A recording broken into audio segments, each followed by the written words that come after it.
الحمد لله ثم الحمد لله الحمد لله تعالى نحمده ونستعينه ونستهديه ونستغفره ونعوذ بالله تعالى من شرور أنفسنا ومن سيئات أعمالنا يا ربنا لك الحمد كما ينبغي لجلال وجهك ولعظيم سلطانك سبحانك لا نحصي ثناء عليك أنت كما أثنيت على نفسك لك الحمد كله ولك الشكر كله على ما أنعمت وأوليت يا رب العالمين اللهم كما أنعمت فأدم وزدنا من نعمك واجعلنا من الشاكرين وأشهد أن لا إله إلا الله الملك الحق المبين وأشهد أن محمدًا عبده ورسوله وصفيه وخليله أرسله رحمة للعالمين وهدى وبشرى للمحسنين فبلغ الرسالة وأدى الأمانة ونصح الأمة وتركنا على المحجة البيضاء ليلها كنهارها لا يزيغ عنها إلا هالك وصل اللهم عليه وعلى آله وأصحابه ومن اهتدى بهديه واتبع سنته واقتفى أثره بإحسان إلى يوم الدين أما بعد فيقول الله سبحانه وتعالى يريدون أن يطفئوا نور الله بأفواههم ويأبى الله إلا أن يتم نوره ولو كره الكافرون. Allah the Almighty says in the Quran, they want to extinguish the light of Allah through their mouths, but Allah subhanahu wa ta'ala will not let this happen. He will flourish His light even though the disbelievers dislike it. A couple of days ago, unfortunately, we have seen and heard the European Court of Justice delivering the new ruling. And it's about employees can prevent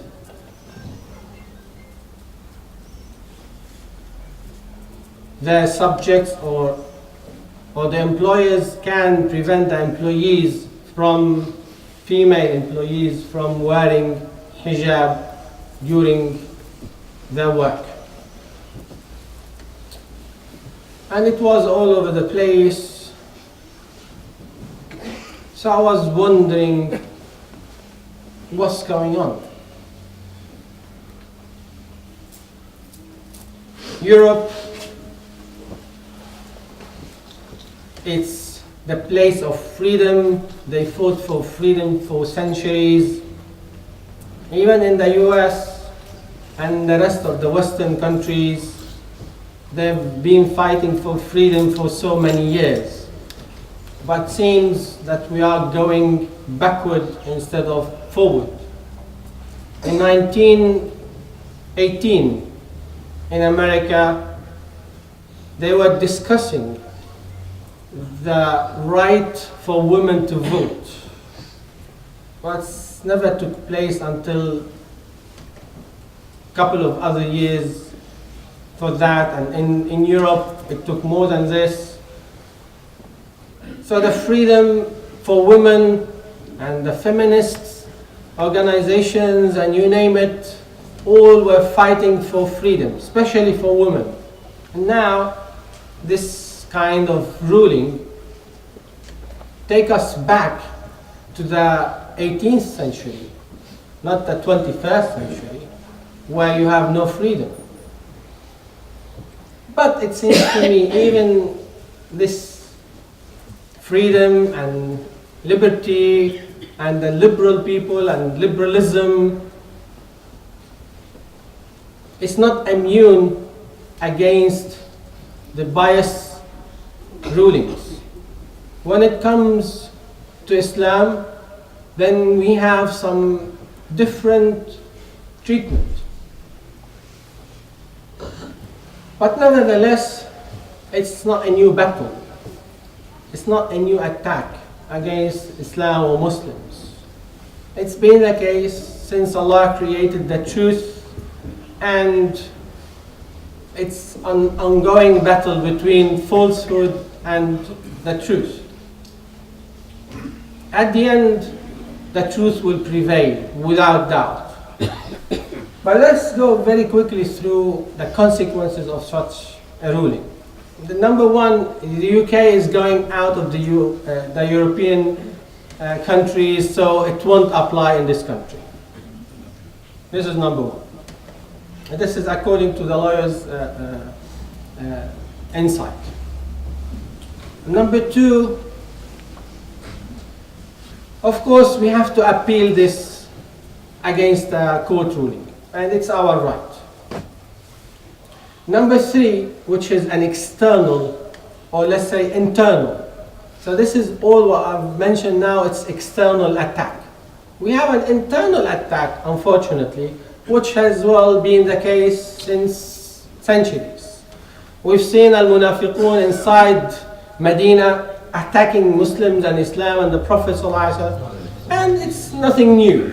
We have as well within our communities, some people are celebrating this ruling actually and writing articles right, left and center and different media and so on and so forth, and saying why it took you so long to take this decision, we should celebrate this. And by the way, these are Muslims celebrating this ruling. I can't understand, but in somehow I do understand where they're coming from. It's all about misunderstanding, misconceptions, misrepresentation of Islam and the message. Even the secular judges who were ruling in that very European court, I feel pity for them, to be honest with you, because they have misunderstood what hijab is about. In their minds, it's an oppression against women. It's enforced on them. But reality is completely different. Let alone some exceptional practices which we might see in some scenarios, in some communities, in some exceptional cases. Let's not make the exception the norm. So we have some misconceptions, some misunderstanding. So the external battle, we understand that it's our right to make a campaign to educate our community more about their obligations, about what is classified as sunnah, about the prohibitions, about the disliked things, and so on. So it's a campaign to raise the awareness about our obligations and duties and prohibitions and things which we might do or might not do. But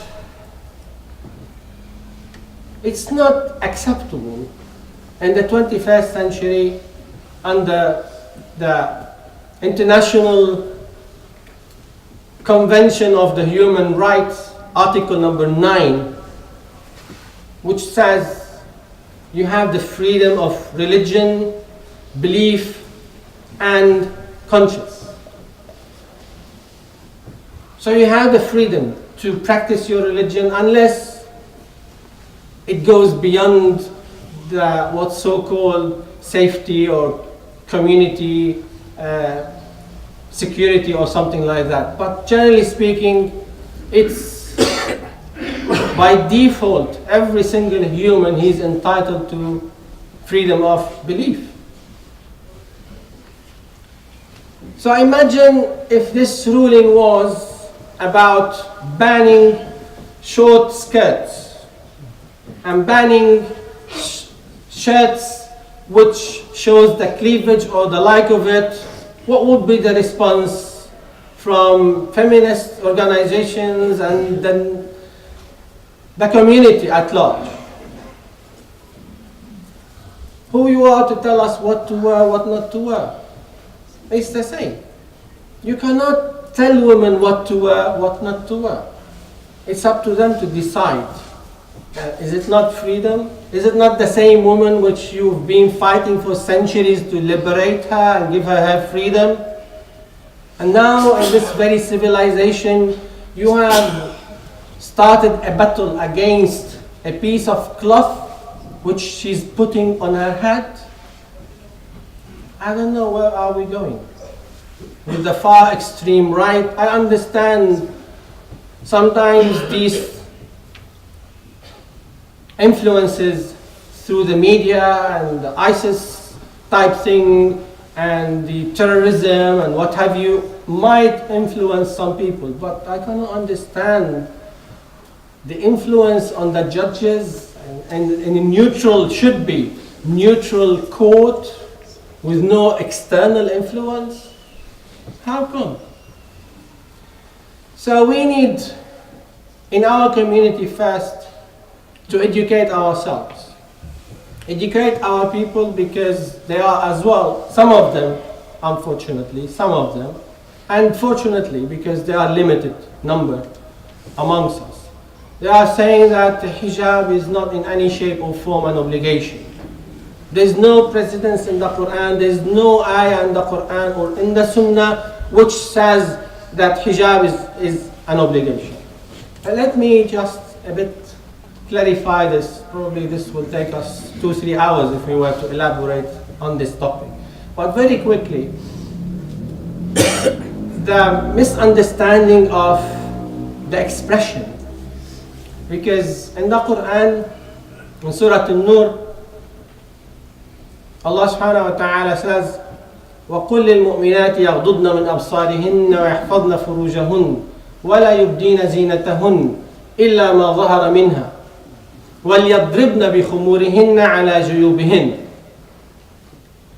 So tell the female believers to lower their gaze and to preserve their chastity. And they shouldn't show their beauty except what is apparent of it. And they should put their cover or their khumur, plural of khimar, which is literally the cover, the head cover. In Arabic, khimar, ghita' al-ras. Anything which covers the head, we call it khimar. So let them put the khimar over their bosoms or chests. So this is the ayah which implies the obligation. But having said, the expression of khimar now in our terms is hijab. And when you quote from the Quran the verse of hijab, there is a verse of hijab. وَإِن سَأَلْتُمُوهُنَّ مَتَاعًا فَاسْأَلُوهُنَّ مِنْ وَرَاءِ حِجَابٍ وَإِذَا سَأَلْتُمُوهُنَّ مَتَاعًا فَاسْأَلُوهُنَّ مِنْ وَرَاءِ حِجَابٍ. Addressing the wives of the Prophet ﷺ, if you were to talk to anyone, talk to them behind the curtain. So these two expressions, khimar and hijab, now are different. The use of these expressions are different. So when we say in our terms today, hijab doesn't mean curtain. In some uses it might be, but the common use of hijab, it means khimar. This is where these people are saying there's no evidence in the Quran that hijab is an obligation. Yes, khimar is an obligation, which is the equivalent of hijab. That's it. This is the simple way to understand it. So throughout the centuries, the use of some words might change from something to something else, but this will not change the ruling itself. If the use of a word changed to deliver something else in that very meaning, it will not change the ruling. Okay? So when we say hijab, it's khimar. The ayah is mentioning the khimar. And the other accusation which they mentioned, that there is no such a thing in the practice of the companions. I would say the opposite. The one who's claiming that there is no evidence that the hijab was the practice or the khimar was the practice of the female companions, let them bring one evidence one narration that after the revelation of this ayah in Surah An-Nur, there used to be many female companions in the community without covering their head, without khimar. Bring me, we have around 1 million narrations in the Sunnah. From that 1 million narration, bring me just one narration which says some of the companions, female companions, were in the community after the revelation of that verse with no hijab or no khimar. There's no such a thing. And the other claim, they say that this is an interpretation from some misogynist scholars against who hates women, so they have put this new bid'ah in place to prevent women from their freedom. It's absolute nonsense. Absolute nonsense. Because this has been the practice, let alone some misunderstanding as well in our community of this or that practice, but nevertheless the essence of it is in the Quran, the essence of it is in the Sunnah, and it's been the practice since the prophetic time sallallahu alaihi wasallam till today. So we need to understand that we need to win the internal battle first in order to win the external battle. So the education is the remedy for misunderstanding. As the Prophet ﷺ stated clearly in the hadith, إِنَّمَا شِفَاءُ الْعِيِّ السُّؤَالِ. In fact, the remedy for lack of knowledge and misunderstanding is to ask, i.e. is to learn. So we have some misunderstandings, some ignorance in our community, let alone the non-Muslim community. So we need to educate ourselves more about our obligations and conditions and rulings and so on. And further on, we need to go and make a campaign to educate as well our fellow non-Muslims around us. The battle for change. This is an ongoing battle. The battle against corruption, it's an ongoing battle. The battle for alleviating poverty and ignorance, it's an ongoing battle. And we cannot win these battles until we come together and start thinking about how can we start this from our own community, from our own mosques, from our own houses, and from our own selves. So this probably ruling should be triggering something in our community, that we need to work more on education. We need to work more on how to live Islam in the 21st century in the West, but without compromising our principles. Is it that difficult? It isn't. But we need to work on that. We need to have a common ground, all of us together, with our differences, with our different school of thoughts, with our different sects, with our different, if you want, leadership. Doesn't matter. But we have a common ground. The Quran and the Sunnah is our common ground. And in this very specific battle, there's no disagreement at all. But we have some misunderstanding. Unless we sort it out, we will not be able to educate ourselves properly, and we will lose many battles after that. So we ask Allah subhanahu wa ta'ala to enable us to revive His Sunnah and to revive His practices amongst us, and make us amongst those who are fighting for the truth and defending the truth and spreading the truth. Ameen.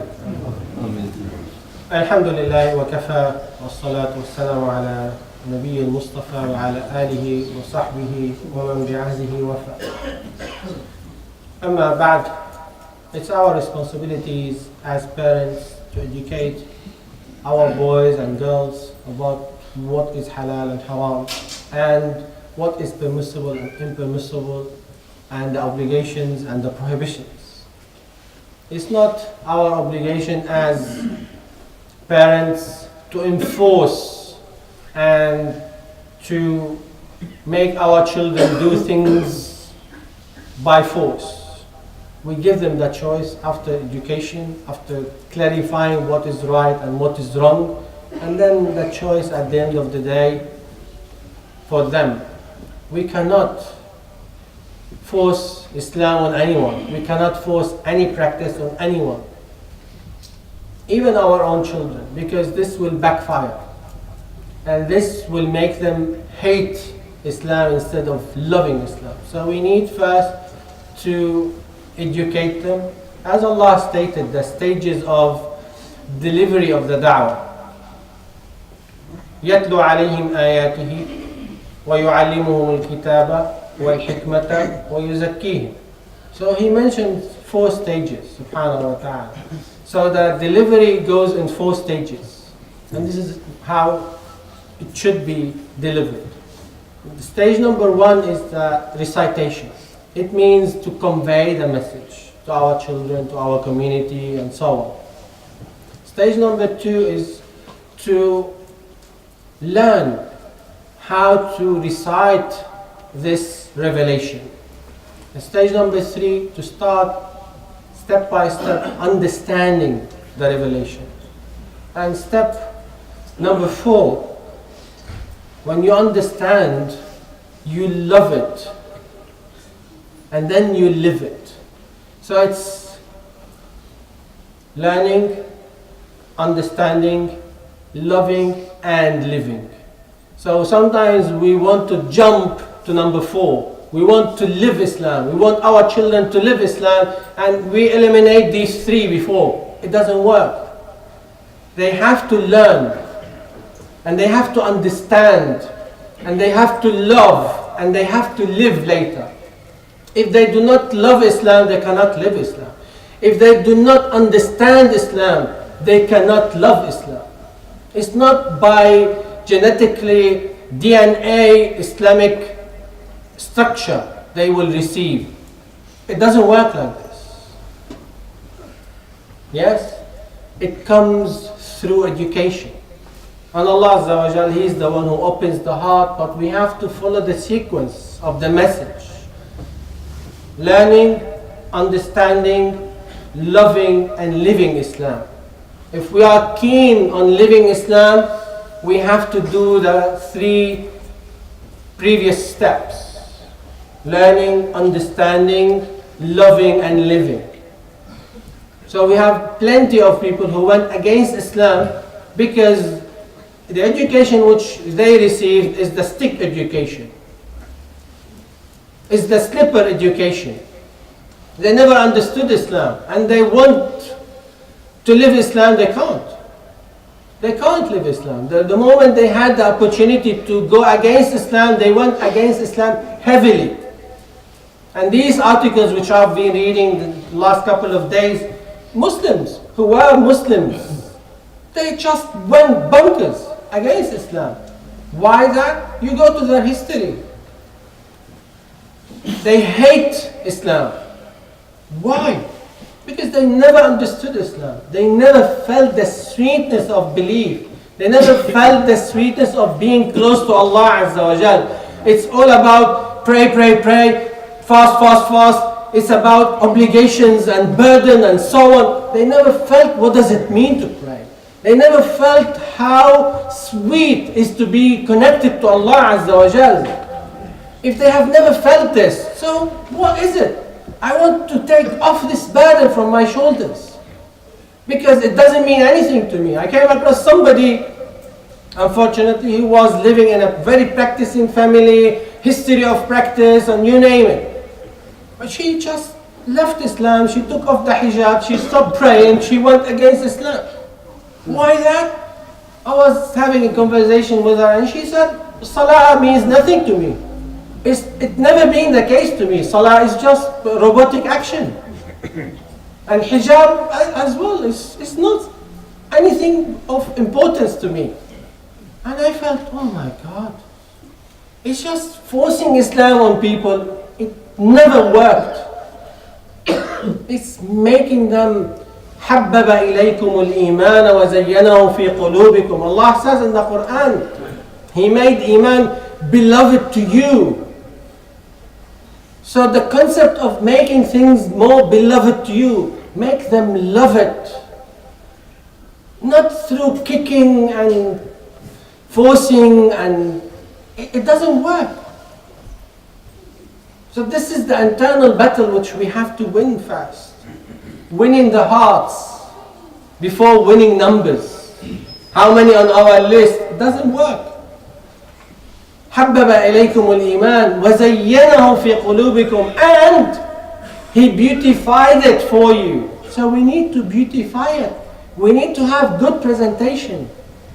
The best presentation has to be.